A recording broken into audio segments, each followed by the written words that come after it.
अभी हम लोग पढ़ने जा रहे हैं व्यवसाय श्रृंखला। तो कोई वस्तु अगर है, पहले उसका उत्पादक रहेगा, जैसे फैक्ट्री हो गई जहां पे उसका उत्पादन होता है। तो उत्पादक क्या करता है, एक थोक व्यापारी के पास अपना जो भी सामान रहेगा वो देगा, और थोक व्यापारी जिसको वितरक भी बोलते हैं, चाहे थोक व्यापारी बोलो या वितरक बोलो, ये क्या करता है, जो खुदरा व्यापारी होता है, जैसे जिसको दुकानदार बोलते हैं, खुदरा व्यापारी के पास अपना सामान देगा, और एक खुदरा व्यापारी से सामान कहाँ पहुंचता है, ग्राहक के पास पहुंचता है। तो यहां से लेके यहां तक पहुंचने में जो जीएसटी हम चैप्टर पढ़ रहे हैं, जीएसटी कैसे देय होता है, उसके बारे में हम यहाँ पे आपको समझाने की कोशिश करेंगे। और बहुत ही इम्पोर्टेंट, बहुत ही इंटरेस्टिंग पॉइंट है, आप बहुत ध्यान से समझिएगा। अगर एक बार आप समझ गए तो आप जीएसटी का पूरा प्रोसेस समझ जाएंगे, जो कि सबको उसकी जानकारी नहीं है। तो यहाँ देखिए, यहाँ अगर उत्पादक और थोक व्यापारी के बीच व्यवसाय हो रहा है तो उसको बोला जाता है B2B। B2B का मतलब होता है बिजनेस टू बिजनेस, क्योंकि उत्पादक भी बिजनेस कर रहा है और थोक व्यापारी भी बिजनेस कर रहा है। तो ये दोनों के बीच जो व्यवसाय है, उस व्यवसाय को, उस बिजनेस को, व्यवसाय मतलब बिजनेस, उस बिजनेस को बोलेंगे B2B। मतलब ये भी बिजनेस वाला है, ये भी बिजनेस वाला है, तो B से B, B2B। और थोक व्यापारी से खुदरा व्यापारी के बीच जो रहेगा वो भी बिजनेस ही है, क्योंकि ये भी बिजनेस कर रहा है, ये भी बिजनेस कर रहा है, तो ये भी बोला जाएगा B2B। लेकिन जब खुदरा व्यापारी से ग्राहक के पास पहुंचता है तो इस व्यवहार को बोला जाता है B2C। इस व्यापार को बोला जाता है, इस बिजनेस को बोला जाता है B2C। B2C का मतलब है बिजनेस टू कंज्यूमर। कंज्यूमर मतलब होता है ग्राहक, बिजनेसमैन से ग्राहक। तो ये देखिए, एक केस B2B हो गया, बिजनेस टू बिजनेस, ये भी B2B हो गया, बिजनेस टू बिजनेस। जब ग्राहक के साथ हुआ तो B2C हो गया, बिजनेस टू कंज्यूमर। इस व्यवसाय श्रृंखला में प्रत्येक को जो जीएसटी का भुगतान करना होता है, परंतु उत्पादक, वितरक एवं खुदरा व्यापारी को उनका भुगतान किया गया जीएसटी वापस मिल जाता है। मतलब इसमें क्या है, ध्यान से समझिएगा कि ये जो है उत्पादक, देखिए यहाँ पे गवर्नमेंट है, जीएसटी किसको भरी जाती है, गवर्नमेंट को भरी जाती है। वैसे तो जीएसटी दो रूप में जाती है, आधा राज्य सरकार को जाता है, आधा केंद्र सरकार को, लेकिन अभी हम दोनों को एक ही मान के यहाँ पे चल रहे हैं कि सरकार को जा रही है। तो सरकार को क्या जा रही है, जीएसटी। ये देखिए, ये भी जीएसटी दे रहा है, ये भी जीएसटी दे रहा है, और ये भी जीएसटी दे रहा है। ये तीनों जीएसटी भर रहे हैं। तो जीएसटी कौन दे रहा है, उत्पादक। अब देखिए, उत्पादक जो होता है वो थोक व्यापारी से जीएसटी लेता है। अब ध्यान से समझना, ये जो श्रृंखला है समझना उतना टफ नहीं है, अगर आप मेरी बात को ध्यान से सुनेंगे तो। उत्पादक जो है वो थोक व्यापारी से जीएसटी लेता है। देखिए तीर लगा हुआ है, तीर बता रहा है थोक व्यापारी किसको जीएसटी देगा, उत्पादक को। और उत्पादक वही जीएसटी जो थोक व्यापारी से लिया रहेगा वो किसको दे देगा, सरकार को दे देगा। तो किससे लिया उत्पादक ने, थोक व्यापारी से लिया, और किसको दिया, सरकार को दिया। जो भी थोक व्यापारी से जीएसटी लेगा उसको गवर्नमेंट के पास भेज देगा। अब ये क्या करेगा, थोक व्यापारी किससे लेगा, खुदरा व्यापारी। देखिए खुदरा व्यापारी जीएसटी किसको देगा, थोक व्यापारी को। अब खुदरा व्यापारी जब थोक व्यापारी को जीएसटी देगा तो जो जीएसटी उसने उत्पादक को दिया था उतना माइनस करके बाकी जो जीएसटी इसके पास बचेगा वो सरकार को दे देगा। तो ये दो, देखिए उत्पादक केवल एक ही डायरेक्ट जीएसटी भर रहा है, लेकिन थोक व्यापारी कुछ पार्ट उत्पादक को दे रहा है जो उत्पादक की सहायता से गवर्नमेंट के पास आ रहा है, और कुछ पार्ट जो है खुद दे रहा है सरकार को। तो ये दो जगह दे रहा है, लेकिन ले किससे रहा है, खुदरा व्यापारी से ले रहा है। उसमें से कुछ पार्ट वो उत्पादक को दिया है, और बाकी जो बचा हुआ भाग है वो किसको देता है, गवर्नमेंट को देता है। अब खुदरा व्यापारी किससे लेता है जीएसटी, ग्राहक से लेता है। ग्राहक से लेने के बाद अभी खुदरा व्यापारी क्या करता है, जितना जीएसटी वो थोक व्यापारी को भरा था उसने ग्राहक से लिया जीएसटी। अब जितना जीएसटी वो थोक व्यापारी को दे चुका था उसको माइनस करके जो बाकी बचेगा वो जीएसटी गवर्नमेंट को दे देगा। इस तरीके से एक खुदरा व्यापारी भी थोड़ा पार्ट थोक व्यापारी को दे रहा है और जो बच रहा है वो सरकार को दे रहा है। लेकिन जितना जीएसटी ये लोग लेते हैं एक भी अपने पास नहीं रखते हैं, पूरा गवर्नमेंट के पास पहुंचा देते हैं। तो गवर्नमेंट के पास देखिए कितने टाइप से आ रही है, थोड़ा उत्पादक से मिल रहा है, थोड़ा थोक व्यापारी से मिल रहा है, थोड़ा खुदरा व्यापारी से मिल रहा है, ग्राहक से गवर्नमेंट को नहीं मिल रहा है। तब आप सोचे होंगे तब तो सबसे बड़ा फायदा ग्राहक को है कि ग्राहक को गवर्नमेंट को देना ही नहीं है जीएसटी, वो तो केवल खुदरा व्यापारी को देगा। तो ध्यान रखिएगा, यही अभी मैं आपको समझाने की कोशिश करूंगा कि ये जो उत्पादक है ना, उत्पादक, थोक व्यापारी और खुदरा व्यापारी, ये तीनों वसूली ग्राहक से ही करते हैं जीएसटी का। इनडायरेक्टली देखिए ये उत्पादक ग्राहक के पास नहीं जा रहा है, लेकिन फिर भी इनडायरेक्टली वो ग्राहक से ही वो भी ले रहा है। थोक व्यापारी भी ग्राहक के पास नहीं जा रहा है, फिर भी इनडायरेक्टली वो भी ग्राहक से ही ले रहा है। खुदरा व्यापारी तो ग्राहक से ले ही रहा है, और सब लोग ग्राहक से लेके तीनों लोग गवर्नमेंट के पास कैसे पहुंचाते हैं उसी को मैं आपको यहाँ समझाने जा रहा हूँ। ध्यान से समझना। ये देखिए अभी मैं यहाँ पे करता हूँ, कौन है, पहला हो गया उत्पादक। मैं पेन से समझाऊंगा, थोड़ा आपको ज्यादा दिखेगा, पेंसिल से कम। टाइम कम है अपने पास, इसलिए जरा फटाफट समझना पड़ेगा क्योंकि सिलेबस बहुत पीछे चल रहा है। चलिए, ये व्यापारी है और यहाँ पे देखिए थोक व्यापारी है और यहाँ पे खुदरा व्यापारी है और यहाँ पे इधर एरो रहेगा, इधर पे ग्राहक है। चलिए अभी मैं बना के दिखाता हूँ। चलिए मान लीजिए कोई सामान का दाम व्यापारी जो है वो 200 रुपए निर्धारित करता है। व्यापारी कितना निर्धारित करता है? 200। तो क्या करेगा वो, अब ध्यान से समझना, व्यापारी 200 रुपए का सामान है, कितने का सामान है? 200 रुपए का। तो 200 रुपए का सामान वो थोक व्यापारी को बेचेगा। तो 200 का थोक व्यापारी को बेचेगा, तो मान लीजिए कि 200 पे उसको 10% जीएसटी है। तो अभी 200 का 10% निकालो, 200 गुणे 10/100। वैसे 10% जीएसटी नहीं होता, लेकिन एक एवरेज मान लो 20 रुपए। अब ये क्या करेगा, ये इसने थोक व्यापारी ने 200 का सामान खरीदा और ये 200 का सामान था, तो ये 10 रुपए इसको जीएसटी भर देगा। ये जीएसटी है। जीएसटी किसको भरेगा? व्यापारी को। थोक व्यापारी ने 10 रुपए जीएसटी किसको दे दिया? व्यापारी को। अब ये 10 रुपए जीएसटी पा गया, तो अब इसका सामान जो था वो 200 का था, लेकिन इसको 210 का पड़ गया, क्योंकि सामान तो 200 ही था, लेकिन 10 रुपए इतने क्या किसने क्या भर दिया? जीएसटी। अब मान लो ये फायदा लेके अब ये थोक व्यापारी सामान खुदरा व्यापारी को मान लो 300 में बेच देता है, क्योंकि ये 210 का लिया तो 210 में ही तो बेचेगा, नहीं कुछ फायदा भी तो लेगा। मान लो ये 300 का बेच देता है। अब 300 का 10% निकालेंगे, 300 गुणे 10/100, तो 30 रुपए। अब खुदरा व्यापारी इसको 30 रुपए जीएसटी देगा। देख लेना, इधर 200 का 10% निकाला था तो 1 मिनट 20 रुपए था, 10 लिख दिया, यहाँ 20 रुपए, सॉरी 20 रुपए जीएसटी आया था ना, तो 20 रुपए, तो इसने 20 रुपए भरा है, तो यहाँ 220 होगा। सॉरी गलती हो गई, यहाँ पे देखिए ध्यान से, 200 का सामान था और 20 रुपए जीएसटी हो गया।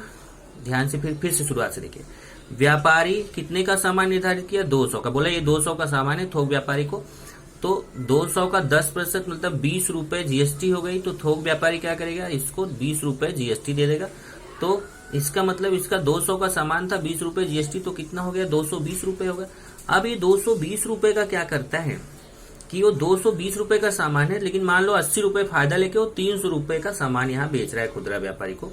तो अगर 300 का बेच रहा है तो उसको 30 रुपए जीएसटी भरना पड़ेगा, क्योंकि 300 का 10% कितना हुआ? 30 रुपए। अब 30 रुपए जीएसटी जो है वो खुदरा व्यापारी किसको भरेगा? थोक व्यापारी को। खुदरा व्यापारी किसको भरेगा? थोक व्यापारी को कितना भरेगा? 30 रुपए। अब मान लीजिए, अब देखिए 300 का सामान इसने खरीदा था थोक व्यापारी से, खुदरा व्यापारी ने कितने का खरीदा था? 300 का खरीदा था, क्योंकि 300 का उसने निर्धारित किया था 300 रुपए, और 30 रुपए एक्स्ट्रा इसने जीएसटी दे दिया, तो इसका सामान कितने का पड़ गया? 330 का पड़ गया। अब मान लो ये भी फायदा लेता है, और ये फायदा लेकर के ग्राहक को मान लो यही सामान 400 में बेच देता है। 70 रुपए फायदा ले लिया, 400 में बेच दिया। अब 400 में अब उतना ही लेगा ऐसा नहीं है, एक मैं एवरेज वैसे ही बता रहा हूँ। 400 का 10% निकालेंगे, 400 गुणे 10/100, 40 रुपए। अब ये ग्राहक से कितने रुपए वसूल करेगा जीएसटी? अब ग्राहक से कितना जीएसटी वसूल करेगा? 40 रुपए। तो ये देखिए, ये ग्राहक इसको कितना जीएसटी देगा? 40 रुपए जीएसटी इसको दे देगा खुदरा व्यापारी को, क्योंकि 400 का सामान ग्राहक ने खरीदा और खुदरा व्यापारी को कितने का दे दिया? कितना जीएसटी दे दिया? 40 रुपए। तो 400 का सामान, 40 रुपए जीएसटी, तो ग्राहक को कितने का सामान पड़ा? हो 440 रुपए का सामान पड़ा। मतलब जो सामान 200 का नहीं चला था, वो ग्राहक के पास पहुंचते पहुंचते कितने का हो गया? 440। अब देखिए कि गवर्नमेंट को जीएसटी कैसे मिलेगी, उसको ध्यान से देखिए। तो गवर्नमेंट को कौन भरेगा? व्यापारी भरेगा, थोक व्यापारी भरेगा और खुदरा व्यापारी। यही 3 लोग गवर्नमेंट के पास जीएसटी भरते हैं। अब कैसे भरेंगे, ध्यान से देखिए। थोक व्यापारी ने व्यापारी को कितना रुपए दिया था? अब ध्यान से समझना, थोक व्यापारी ने व्यापारी को कितना जीएसटी दिया था? 20 रुपए। तो ये जो थोक व्यापारी से व्यापारी को 20 रुपए जीएसटी मिला है, पूरा 20 रुपए गवर्नमेंट को भेज देगा। पूरा 20 का 20 जीएसटी जो है वह गवर्नमेंट के पास दे देगा, क्योंकि इसने जितना पाया था उतना दे दिया। उसको 200 का सामान बेचना था, अपना 200 पा गया, बाकी जो 20 रुपए जीएसटी था वो गवर्नमेंट का था, उसने गवर्नमेंट को दे दिया। क्लियर? उसको कितना, अब देखिए इसको कितने में सामान बेचना था? 300 का, लेकिन इसने कितना लिया था इससे? 330 लिया था। क्यों? क्योंकि 300 रुपए का सामान बेचा और 30 रुपए जो है जीएसटी, तो इसका कितना हो गया? 330 रुपए। तो अब ध्यान से देखना, इसने थोक व्यापारी ने खुदरा व्यापारी से कितना जीएसटी वसूल किया? 30 रुपए। थोक व्यापारी ने खुदरा व्यापारी से कितना जीएसटी वसूल किया? 30 रुपए। उस 30 में से 20 पहले ही भर चुका है व्यापारी को। देखिए, व्यापारी को थोक व्यापारी ने कितना जीएसटी भरा था? 20। पाया कितना? 30। भरा कितना था? 20। तो 30 में से 20 माइनस करके, 30 माइनस 20 करके अभी 10 रुपए जो है वो थोक व्यापारी गवर्नमेंट को भरेगा। थोक व्यापारी कितना भरेगा? 10। 10 क्यों? क्योंकि 30 रुपए वो पाया इससे, लेकिन 20 रुपए तो उसने क्या किया था?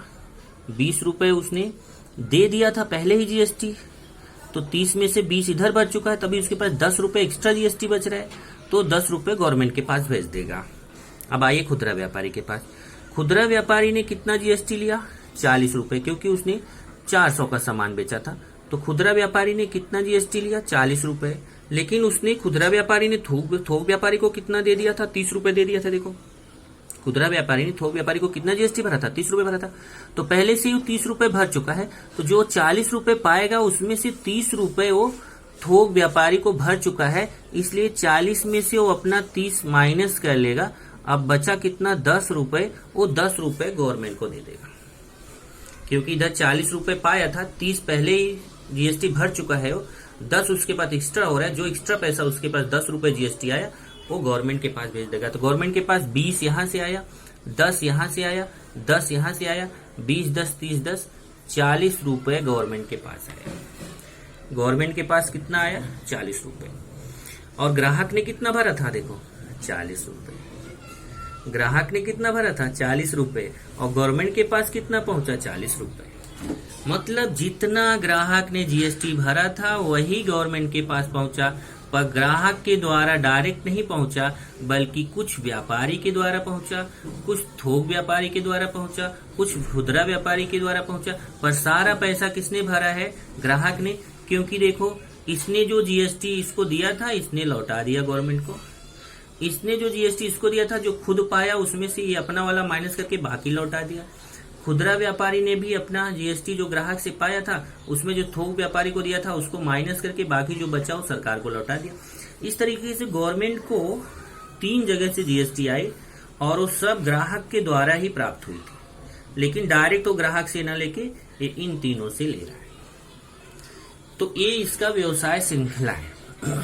तो इसमें ध्यान देना कि ये जो थोक व्यापारी क्या कर रहा है, थोक व्यापारी जो पहले से ही पैसा भर चुका है, सोचो अभी उसने पैसा पाया नहीं था, फिर भी उसने पैसा भर लिया है, तो जो पहले से ही पैसा भर चुका है वो उसका इनपुट टैक्स बोला जाता है। इनपुट टैक्स, जैसे मैं थोक व्यापारी के लिए बोलूं इनपुट टैक्स कितना हो जाएगा 20 रुपए, क्योंकि वो पहले से ही भर चुका है। और जो पैसा वो पाता है उसको बोला जाता है आउटपुट टैक्स। आउटपुट टैक्स कितना हो या 30 रुपए। तो ये देखिए इनपुट टैक्स कितना हो गया, इसने जो दिया, जो वो देगा, खरीदते समय जो देगा उसको इनपुट टैक्स बोलेंगे। और ये इसका यही इनपुट टैक्स ही इसका इनपुट टैक्स क्रेडिट भी बोला जाता है। क्रेडिट इसलिए बोला जाता है क्योंकि वो भर के अपना क्रेडिट पाया हुआ है 20 रुपए, जैसे वो यहां से पाएगा अपना वाला माइनस कर लेगा, बाकी जो बचेगा वो गवर्नमेंट के पास बेचेगा। सेम यही खुदरा व्यापारी के लिए है। खुदरा व्यापारी का इनपुट टैक्स 30 रुपए था, तो यही उसका क्रेडिट है। और जैसे ही वो 40 रुपए ग्राहक से पाएगा 30 रुपए अपना माइनस करके रख लेगा, बाकी जो 10 रुपए है वो पहुंचा देगा। ये व्यवसाय श्रृंखला है। इसमें और ध्यान रखिए इनपुट टैक्स वही है, खरीदते समय दिए गए कर को इनपुट टैक्स कहते हैं। जब हम कोई सामान खरीद रहे हैं जो टैक्स हम दिए गए देते हैं उसको इनपुट टैक्स बोलते हैं। इनपुट टैक्स क्रेडिट क्या है, input tax credit input tax credit जो होता है वो इनपुट टैक्स के बराबर होता है। आईटीसी जिसको बोलते हैं, इनपुट टैक्स क्रेडिट को क्या बोलते हैं, आईटीसी। ये जो हमारा इनपुट टैक्स रहता है उसी को हम इनपुट टैक्स क्रेडिट भी बोलते हैं। आउटपुट टैक्स क्या होता है कि बिक्री के समय संकलित किए गए कर को आउटपुट टैक्स, मतलब जो कर लिया जाता है, जो दिया जाता है कर उसको इनपुट टैक्स बोलते हैं, और जो कर लिया जाता है उसको आउटपुट टैक्स। जरा ये एकदम माइंड में बैठा लीजिए, रट्टा मार लीजिए कि खरीदते समय जो कर हम देते हैं उसको इनपुट टैक्स बोलते हैं, और बेचते समय जो कर हम लेते हैं उसको आउटपुट टैक्स बोलते हैं।